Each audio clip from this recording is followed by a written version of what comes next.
एक दिन एक व्यक्ति सर्कस देखने गया। वहां जब वह हाथियों के बाड़े के पास से गुजरा तो एक ऐसा दृश्य देखा कि वह हैरान रह गया। उसने देखा कि कुछ विशालकाय हाथियों को मात्र उनके सामने के पैर में रस्सी बांधकर रखा गया है। उसने सोच रखा था कि हाथियों को अवश्य बड़े पिंजरों में बंद कर रखा जाता होगा या फिर जंजीरों से बांधकर, लेकिन वहां का दृश्य तो बिल्कुल उलट था। उसने महावत से पूछा, भाई, आप लोगों ने इन हाथियों को बस रस्सी के सहारे बांध कर रखा है, वो भी उनके सामने के पैर को डोटिए तो इस रस्सी को तो बड़े ही आराम से तोड़ सकते हैं। मैं हैरान हूं कि ये इसे तोड़ क्यों नहीं रहे। महावत ने उसे बताया, ये हाथी जब छोटे थे तब से ही हम उसे इतनी ही मोटी रस्सी से बांधते आ रहे हैं।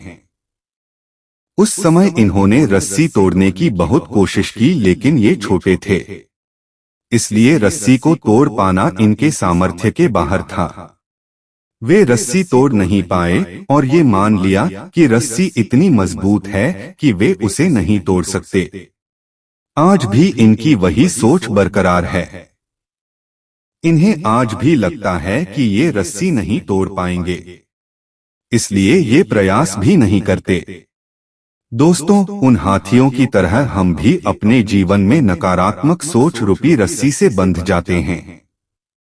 जीवन में किसी काम में प्राप्त हुई असफलता को हम मस्तिष्क में बिठा लेते हैं और यकीन करने लगते हैं कि एक बार किसी काम में असफल होने के बाद उसमें कभी सफलता प्राप्त नहीं होगी।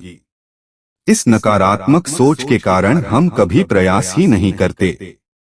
आवश्यकता है इस नकारात्मक सोच से बाहर निकलने की, उन कमियों को पहचानकर दूर करने की जो हमारी असफलता का कारण बनी। नकारात्मक सोच हमारी सफलता में सबसे बड़ी बाधक है। इसलिए नकारात्मक सोच रूपी जंजीर को तोड़कर सकारात्मक सोच को अपनाएं और जीवन में प्रयास करना कभी न छोड़ें, क्योंकि प्रयास करना सफलता की दिशा में कदम बढ़ाना है। क्या आपको यह कहानी पसंद आई? क्या आप ऐसी और कहानियां सुनना चाहते हैं? तो सब्सक्राइब करना और बेल आइकॉन दबाना न भूलें।